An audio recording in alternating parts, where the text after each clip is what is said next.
मनीष राणा जी बागपत से। राधे राधे महाराज जी। महाराज जी, कबीरा सब जग निर्धना, धनवंता नहीं कोई, धनवंता सोई जानिए जाके राम नाम धन होई। महाराज जी, मैं राम नाम जप करता हूं पर फिर भी साइकिल से ही चल रहा हूं, धनवान नहीं हो पा रहा। अभी कितना नाम जप कर पा रहे हो कि अभी तुम्हारी लौकिक दृष्टि बनी हुई है। कबीरदास जी लौकिक दृष्टि की बात कर रहे हैं क्या?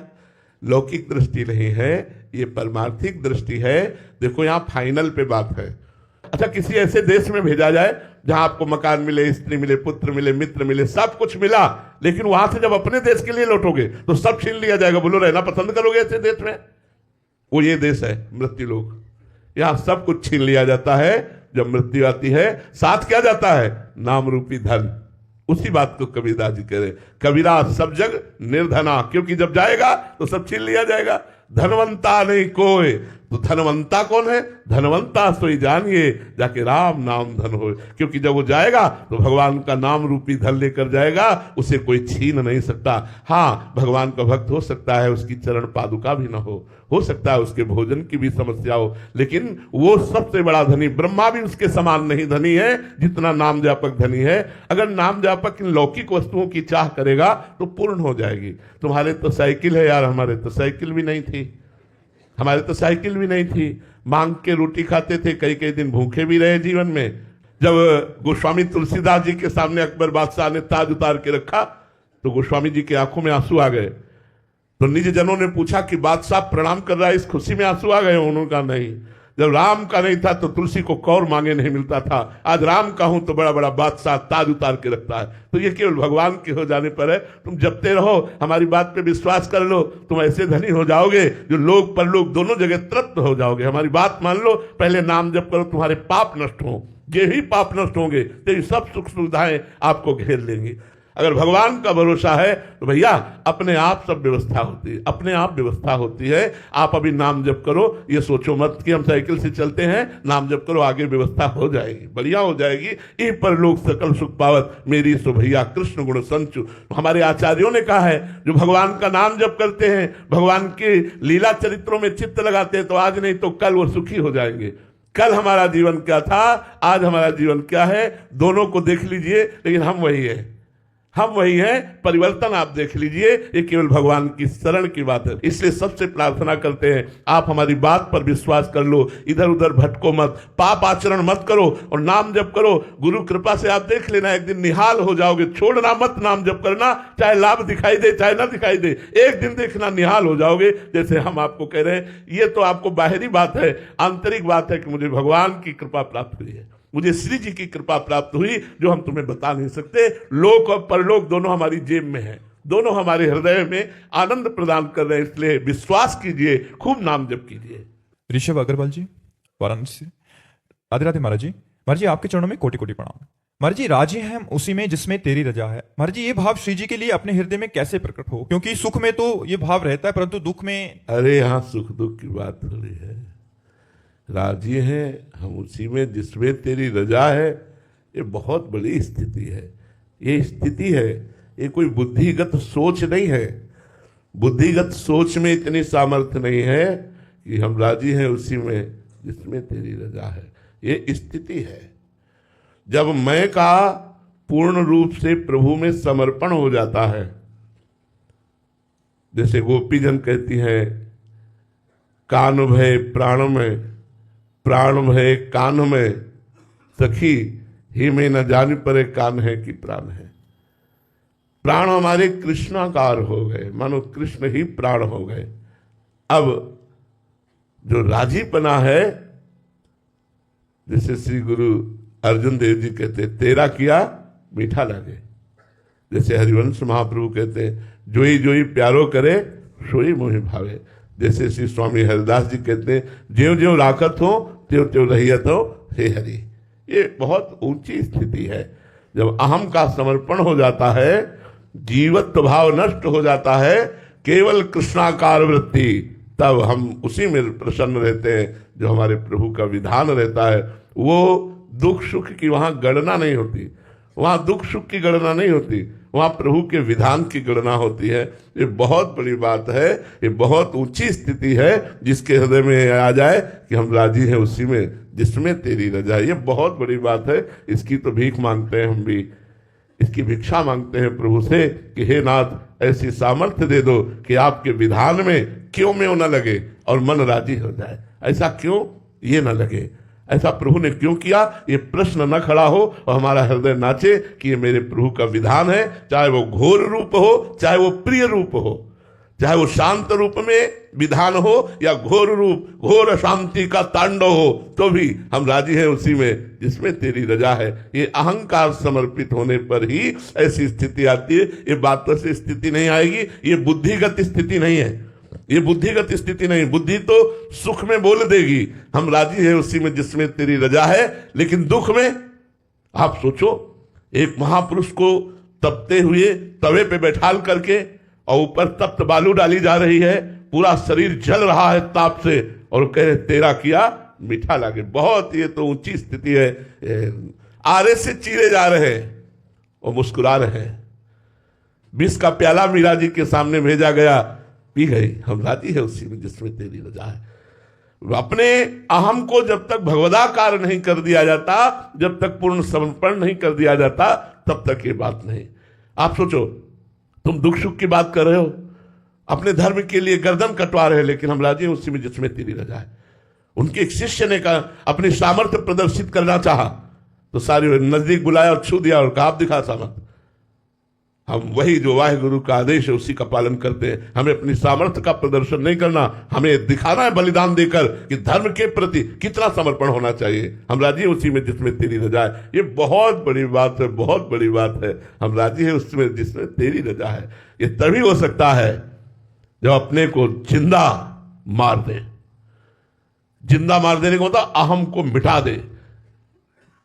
जीवित मर जाए उलट आप में समाए यह दिलगिरी है। जीवित मर जाए उलट आप में समाए यह दिलगिरी है। अरे वो प्रभु का पार्षद होता है जिसके हृदय में बात आती है, हम राजी हैं उसी में जिसमें तेरी रजा है। नहीं, सुख में तो लगता है कृपा है, लेकिन जब दुख विपत्ति आती है तब हम कहां बोल पाएंगे कि हम राजी हैं उसी में जिसमें तेरी रजा है। ये वही बोल सकता है जो दुख सुख द्वंद्व से ऊपर भगवदाकार वृत्ति धारण किए हुए। ये साधारण नहीं है। इसलिए भाई खूब नाम जप करो और भगवान से प्रार्थना करो कि ऐसी स्थिति दे दे। किरण जी, महाराज जी एक अन्य महापुरुष भी इसमें बोल रहे हैं कि कबीरा कुत्ता राम का, मोतिया मेरा नाम, गले राम की जेबड़ी, जित खींचे उत जाऊं। वही बात है तेरा वही बात है, इसमें बात वही है ना कि कबीरा कुत्ता राम का, मोतिया मेरा नाम, गले राम की जेबड़ी, जित खींचे उत जाऊं। जैसे राखत होते थे नहीं तुम्हारी। क्या महापुरुषों ने अपने आप को साबित किया, क्या समर्पण है इस दोहे में, क्या समर्पण है कि मैं भगवान कहूं, मेरी डोर भगवान के हाथ में है। जैसा जिसमें तुम राजी उसी ये है, जिसमें तुम राजी से। मैं भगवान का दास हूं, मैं भगवान का सेवक हूं। भगवान जैसे जहां जो चाहते हैं वैसे जाता हूं, जित खींचते हैं वैसे। क्या जोर की बात है महाराज जी। क्या रस के संबंध में तो अलग अलग हो सकता है महाराज जी, स्थिति क्या सारे महापुरुषों की सिद्धांत की स्थिति एक ही होती है। सिद्धांत की स्थिति तो एक होती है, रस का रसास्वादन अलग अलग होता है, लेकिन सिद्धांत में सिद्ध एक ही होते हैं। सब द्वंद्व विमुक्ता होते हैं, सब त्रिगुणातीत होते हैं, सब कालातीत होते हैं, सबकी स्थिति एक होती है, उसका रसास्वादन अलग अलग होता है महाराज जी। क्योंकि हर एक में यही समझ आता है कि वो सामने वाले प्रभु को देख रहे हैं कि अब हृदय इतना द्रवित हो गया है सुन करके कि कबीरा कुत्ता राम का, मोतिया मेरा नाम, गले राम की जेबड़ी, जित खींचे उत जाऊं। क्या बात है, क्या बलिहार है, बलिहार है। बस इतना ही तो बात है, इतना ही तो बात आली है। साधना से इतनी बात आली है, मैं राम का, और जिधर भगवान मुझे ले जाना चाहते मैं उधर जाता हूं। मेरा कोई अधिकार नहीं, मैं भगवान का हूं, जहां भगवान जैसे चाहे। ये तो बड़े महापुरुषों की स्थिति है, ये छोटी मोटी स्थिति नहीं है। तभी कहा कि जैसे रखे उसमें हम राजी। ये बहुत बड़ी स्थिति है। ये स्थिति आ गई फिर भगवान उसके अधीन हो जाते हैं, भगवान उसके अधीन हो जाते हैं जी। आकाश जी, राधे राधे महाराज जी। महाराज जी, आपके जैसा आध्यात्मिक जीवन सामान्य मनुष्य कैसे प्राप्त करे? इसमें अगर हम अपने हृदय की बात कहें तो साधना नहीं है, इसमें भगवान की कृपा है। हाँ, मालिक की कृपा है। वो कैसे गढ़ते हैं, कैसे बनाते हैं, किसको क्या करते हैं, हम लौकिक उन्नति में तो समानता की बात सोच सकते हैं, लेकिन परमार्थिक उन्नति में साधना काम नहीं करती, इसमें कृपा काम करती है। हमसे भी ऊंची स्थिति में उनकी कृपा पहुंचा सकती है, लेकिन साधन पथ में देखा जाए तो बहुत कठिन है, बहुत कठिन है। क्योंकि अब जैसे बच्चापन से 13 वर्ष से घर से निकले, आज तक घर नहीं गए, नाना प्रकार के कष्ट परमार्थ मार्ग में सहते हुए, मान अपमान सुख दुख लाभ हानि सब जो भी जैसा, तो हमारे जैसा बनना किसी साधन से नहीं हो सकता, ये कृपा से हो सकता है। भगवान कृपा करे, मालिक कृपा करे तो मूकम करोति वाचालम पंगुम लंघयति गिरिम यत् कृपा तमहम वंदे परमानंद माधवम। भगवान मूक को भी वाचाल कर दे, अनपढ़ से वेद बुलवा दे, लूले लंगड़े से पहाड़ फंदवा दे, वही सामा जो चेतन का जड़ करई जड़ई करई चैतन्य अस समर्थ रघुनाथ नहीं भजई जीवते धन्य। जो मस्कई करे बिरंचियज, ब्रह्मा को मच्छर बना दे, मच्छर को ब्रह्मा बना दे, ये उनकी सामर्थ्य से है, ये साधना से नहीं है, ये कृपा से ही है। सुमन जी हनुमानगढ़ से। राधे राधे महाराज जी। गुरुदेव, जिस प्रकार भगवत गीता जी में कर्म योग का मार्ग निष्काम भाव से शास्त्र विहित कर्तव्य कर्म करते हुए हर परिस्थिति में सम रहना बताया है, उसी प्रकार भक्ति योग और ज्ञान योग का मार्ग क्या है महाराज जी? भक्ति योग में समस्त कर्म भगवान को समर्पित करते हुए, उनके फल की आकांक्षा न रखते हुए, एकमात्र भगवान की प्रसन्नता, जैसे उसमें कर्मयोग में समता, भक्ति योग में ममता, भगवान के चरणों में प्रबल ममता। भक्ति का स्वरूप क्या है? सबकी ममता ताग बटोरी, मम पद मनहि बांध बरडोरी। प्यारी जू और प्यारे जू के चरणों में अनन्य ममता, समता सब संसार में, ममता नित्य विहार में। जिसकी ममता प्रिया प्रीतम में है वो भक्ति की चरम अवस्था का साधक है। और ज्ञान जिसमें द्वैत का नाश हो गया है, मैं के सिवा कोई नहीं है, वही मैं ब्रह्म हूं, ऐसा जिसको अनुभव है वो ज्ञान। और संपूर्ण संसार में समता का भाव रखते हुए निष्काम भाव से कर्म करना कर्मयोग। संपूर्ण संसार में अपने प्रभु का भाव रखते हुए प्रभु की प्रसन्नता के लिए कृष्णार्पणम मस्तु ऐसा कर्म करना। और सर्वतो भावेन, कहीं ममता न रह जाना, एकमात्र प्रभु की ममता चरणारविंद में, नाम में, रूप में, लीला में, ये भक्ति। भक्ति अनन्य ममता। ज्ञान एकमात्र मैं ही मैं हूं, दूसरा कोई नहीं। वेदांत मैं अहम ब्रह्मास्मि, मैं वही पर ब्रह्म परमात्म तत्व हूं, भूल से अपने को देह आदि मान रहा था, ऐसी धारणा। तो ज्ञान और भक्ति और कर्म योग तीनों के द्वारा भगवान की ही प्राप्ति है। जी हमें किस योग में चलना चाहिए? कौन? ये अपनी क्षमता देखनी चाहिए कि हमारी क्षमता क्या है। हृदय प्रधान भक्ति में, कर्म प्रधान कर्मयोग में, और बुद्धि प्रधान ज्ञान योग में। जिसकी तार्किक बुद्धि हो उसे ज्ञान योग, जिसका हृदय द्रवित होने, जरा सी बात सुना और हृदय द्रवित हो गया, आशिक्षित, तो उसे भक्ति मार्ग में चलना चाहिए। जो कर्मठ है, कर्मकांडी है, उसे कर्मयोग में चलना चाहिए। महाराज जी कभी कभी ऐसे साधक भी आते हैं जो पहले ज्ञान योग में प्रतिष्ठित थे, वो है। हाँ महाराज जी, उसके बाद जाके भक्ति योग में उनका रुझान हो गया, तो महाराज जी ऐसी स्थिति आती है क्या? हाँ, क्यों नहीं आती है, क्यों नहीं। भगवान शंकर परम ज्ञानी है, क्या भक्त नहीं है? सनकादि परम ज्ञानी क्या भक्त नहीं? हर समय हरिशरणम हरिशरणम। हनुमान जी परम भक्त है, क्या ज्ञानी नहीं है? ज्ञानी नाम अग्रगण्यम बुद्धिमताम वरिष्ठम, और परम भक्त हैं। गरुण भगवान के भक्त हैं, क्या ज्ञानी नहीं? गरुण महाज्ञानी गुण राशि। विश्वामित्र जी भगवान के भक्त, विश्वामित्र महामुनि ज्ञानी, तो ज्ञानी भक्त है, भक्त ज्ञानी ऐसा हो जाता है आगे चल करके। अगर उसकी रुचि भगवान में बढ़ गई तो प्रेम में निकल गया, अगर स्वरूप में आ गई तो ज्ञान में निकल गया। और भक्ति योग वाला ज्ञान योग में कठिन है। भक्ति योग वाले में मैं ब्रह्म हूं ऐसा ज्ञान कभी नहीं आएगा। स्थिति एक ही होगी, ब्रह्म नहीं, माया नहीं, नहीं जीव नहीं काल, अपनी हूं सुदिना रही। ये भक्ति की तन्मयता है। अपनी हूं सुदिना रही, एक रहे नंदलाल। वो भगवान में तन्मय होकर मैं का विस्मरण कर देता है, और वो मैं में स्थित होकर नानात्व का विस्मरण कर देता है। ज्ञान में ये अंतर है। भक्त कभी ये नहीं कह सकता मैं ब्रह्म हूं, ऐसा कभी नहीं कह सकता, ऐसा नहीं सोच सकता। वो सदैव सोचेगा मैं। देखो कितने बड़े महापुरुष ज्ञानी हैं। कबीरदास जी जैसे अद्वितीय ज्ञानी होते हैं, और कह रहे मैं कबीरा कुत्ता राम का, मोतिया मेरा नाम, लुट जाने का मन होता है। ऐसे महापुरुषों की बात सुनकर ऐसा लगता है लुट जाओ, इनके चरणों में बिक जाओ। कितनी बड़ी बात कहती, बहुत बहुत बलिहार है ऐसे महापुरुषों में। राज शर्मा जी बंगाल से। राधे राधे महाराज जी। महाराज जी निकुंज प्राप्ति के लिए सबसे ज्यादा क्या आवश्यक है? नाम जप, या संपूर्ण समर्पण, या लाडली जी की कृपा? तीनों।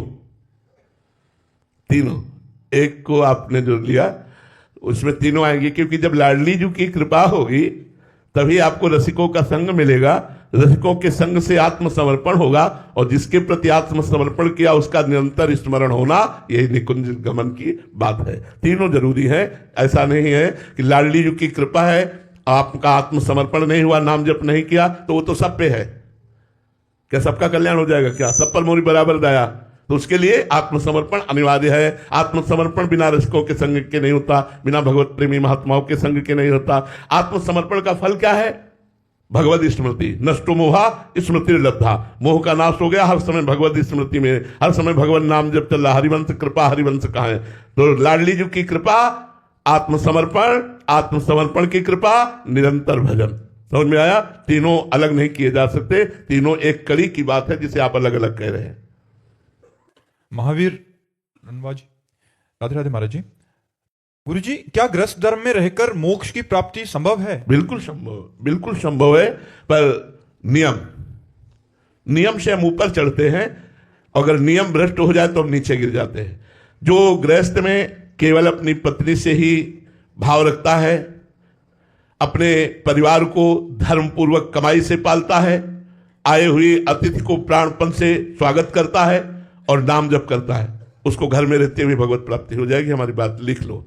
कोई तपस्या, कोई बाहर तीर्थयाटन या कोई और ना करे, केवल अगर कर सके तो करे, लेकिन अगर और कुछ नहीं कर सकता है तो केवल अपनी पत्नी से अनुराग करे, पर पत्नी से व्यभिचार ना करे, और ये मांस, मछली, शराब, अंडा इसको ना खाए, और नाम जप करे और धर्म की कमाई से अपने परिवार का पोषण करे, मोक्ष हो जाएगा। भगवान की कृपा से उसका मोक्ष हो जाएगा, उसको भगवत प्राप्ति हो जाएगी, उसको ज्यादा परिश्रम करने की जरूरत नहीं। महापुरुषों ने स्पष्ट वर्णन कर दिया, जो नाम को स्वीकार कर लिए वो भगवत प्राप्त हो गए। नानक नाम जहाज है, चढ़े सो उतरे पार। नाम जप कर रहे हो, गृहस्थी में हो, भगवत प्राप्ति हो जाएगी। सुखराम दास जी फरुखाबाद से, राधे राधे महाराज जी। महाराज जी, आदि से ज्यादा उम्र बीत जाने के बाद भजन शुरू किया, इस भगवत प्राप्ति के मार्ग पर चलने के लिए। भगवत प्राप्ति ना हुई तो महाराज जी फिर से जन्म इसी मनुष्य जीवन का मिलेगा? पता नहीं क्या मिलेगा। भरत जैसे महापुरुष को अगला जन्म हिरण का मिलता है, हम तुम्हारे लिए गारंटी कैसे दे सकते हैं कि आप मनुष्य ही बन सकते हो? भरत जैसे महापुरुष को अगला जन्म हिरण का प्राप्त हुआ, चूक हो गई, हिरण पर ममता हो गई, तो अपने को कैसे कह सकते? पता नहीं क्या बनना पड़े। हाँ, एक गारंटी देते हैं, यदि हर श्वास में नाम जप करोगे तो चाहे आज ही मृत्यु क्यों ना हो जाए, तुम्हें भगवत प्राप्ति हो जाएगी। हर श्वास में नाम को पकड़ो, जितनी आयु रह गई है, अब नाम ना छूटने पावे, भगवत प्राप्ति हो जाएगी। हृदय से बात कह रहा हूं, पक्की बात कह रहा हूं, वृंदावन में बैठ के कह रहा हूं। श्वास श्वास अगर नाम जप करोगे तो जिस आखिरी श्वास में राधा नाम निकलेगा वो आपको भगवत प्राप्ति करा देगा। नाम जप को पकड़ो, सब बात बन जाएगी। अर्चना जी, राधे राधे महाराज जी। महाराज जी, जीवन के सुख दुख दूसरों के व्यवहार पर निर्भर हो जाते हैं, इस परिस्थिति में महाराज जी सम कैसे रहा? नहीं नहीं, ये गलत है। बहुत अज्ञानी है जो दूसरों के प्रति अपने दुख सुख को, कि दूसरा जैसा करता है, अगर वो हमारे साथ अनुकूल व्यवहार करता है तो मैं सुखी, प्रतिकूल व्यवहार करता है दुखी, वो तो घोर अज्ञानी है। सुख दुख परमात्मा के चरणारविंद के आश्रित होकर, लोगों के आश्रित होकर नहीं। लोग तो जीने नहीं देंगे भाई। कब लोग जीने देते हैं किसको? कब चैन से चलने देते हैं? कैसे भी चलो वो तो आपको दुखी ही करेंगे। चाहे जितना परोपकार करो आपको परिणाम में दुख मिलेगा, चाहे जितना आप हित करो परिणाम में आपको गाली देगा। संसार का स्वरूप ऐसा है। हम लोगों के दिए हुए सुख दुख से सुखी दुखी ना हो, हम परमात्मा के चिंतन से सुखी रहे और दुख को परमात्मा के चिंतन के प्रभाव से सह ले, ऐसे हमें बनना चाहिए। व्यवहार में तो बहुत कड़वा है व्यवहार, इसमें तो कितना भी आप करो परिणाम में दुख ही मिलेगा। संसार ऐसा है। महाराज जी, आपके जीवन में कभी ऐसा हो? पूरा जीवन ही यही है, पूरा जीवन ही है। किसी भी संत का जीवन देख लो, परोपकार करने पर भी परिणाम में प्रतिकूलता ही मिली, अनुकूलता नहीं मिली। अरे पूरा जीवन दुख में गया भाई। पूरा जीवन जब खाने योग्य थे तो खाने का नहीं था, जब खाने की सामग्री आई तो खाने योग्य नहीं रहे। हमारा मालिक बड़ा खिलाड़ी है, वो बड़ा खिलाड़ी है। आपको कभी महाराज जी रोष नहीं आता? हमें हाँ, पर इस बात पे नहीं आती। हमें इस बात पे गुस्सा आती है कि कम से कम साधकों के साथ इतना कपट का व्यवहार तो ना करो। जो तुम्हारे लिए जिंदगी समर्पित किए हैं, इतना छुपाव तो मत करो। एक बार मुस्कुरा के अगर उनके मानस पटल पर प्रकट हो जाओगे तो काम क्रोध आदि की जो वृत्तियां उनको जलाती है वो नहीं जलाएंगी। हम इस बात पर उनसे नाराज हैं, ठाकुर जी से नाराज हैं, तो इस बात पे नाराज हैं कि यार तुम हो, सब जगह हो और सर्व सामर्थ्यशाली हो, सर्वत्र हो, सर्वशक्तिमान हो। तो जिन्हों को आपने अपनी शरण में घसीटा है उनको घसीट के छोड़ दिया, अब बेचारे काम क्रोध लोभ आदि के शिकार हो रहे हैं। यार ऐसी कृपा करो, मंद मंद मुस्कुरा कर एक बार झांकी दिखा दो, दुनिया का सारा राग मिट जाएगा और वो आपके प्रति आशिक हो जाएंगे, प्रेमी हो जाएंगे। बस इस बात से कभी कभी उनको डांटते रहते हैं। नहीं, हम ये चाहते हैं कि कम से कम जो आपको नहीं चाहते वो बात अलग है, लेकिन जो आपकी चाह के लिए फकीर बन गए, लगोटी लगा ली, भीख मांग के खाते हैं, अरे उनके मन में तो काम ना सतावे, उनके मन में तो रुपया पैसा संसार का मोह ना सतावे। हे नाथ, आप अपना थोड़ा सा प्यार दे दो, थोड़ी सी झलक दे दो, थोड़ी सी कृपा कर दो।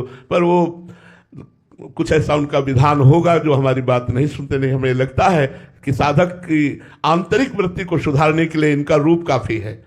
एक बार रूप प्रकाशित हो जाए, जिसने देखा वो कहीं और का नहीं रहा। रूप छके घूमत रहे, तन को तनिक न भान, नारायण दृग जल बहे, यह है प्रेम पहचान। पर ये ऐसे प्यारे हैं, ऐसे प्रेमी हैं कि पर्दे के पीछे से सब कुछ करते रहते हैं, सामने नहीं आते। और सामने आए भी ना, ये काम क्रोध लोभ मोह मद मत्सर अपना प्रभाव दिखाते रहते हैं। बड़ी कभी कभी हंसी आती है कि यार इतने बड़े मालिक का दास होकर के साधारण लोग कूट के चले जाते हैं और आप देखते रहते हो। अरे भगवान क्या के ये काम क्रोध लोभ मोह मद मत्सर क्या है? अगर उनके दासों को ये परास्त करते हैं तब तो इज्जत की बात है कि आपका दास हम कहलाते हैं, हमको ये साधारण लोग मार के माया के चले जाते हैं। ना, तब तो कृपा करो, ऐसी सुरक्षा कर दो कि कम से कम काम क्रोधादि दोष आपके पवित्र समर्पित हृदय में इनका प्रभाव न पड़े। बस इस बात से हमारी उनकी होती है और कोई सी बात से नहीं होती। महाराज जी, कोई ऐसा संविधान है क्या कि इतना तप के बाद मिलेंगे, इतने जप के बाद मिलेंगे, इतना समय बीतने के बाद मिलेंगे? असल बात, मेन जो पॉइंट है वो समर्पण है। हम लोगों के समर्पण में कमी रहती है, देहाभिमान बना रहता है, इसलिए देहाभिमान रूपी ग्रह में ही काम क्रोधादि रहते हैं। समर्पण में कमी होने के कारण प्रभु सामने नहीं आते। हम और कुछ देख करके राजी हैं, इसलिए वो सामने नहीं आते। यदि हम और कुछ देखकर राजी ना हो, केवल अपने प्रभु से प्यार करें तो बहुत जल्दी सामने आ जाए। हमारा केवल समर्पण प्रभु के प्रति हो तो बहुत जल्दी सामने आ जाए। हम लोगों में त्रुटियां हैं, इसलिए अब वही दूर करेंगे, वही अपनाएंगे।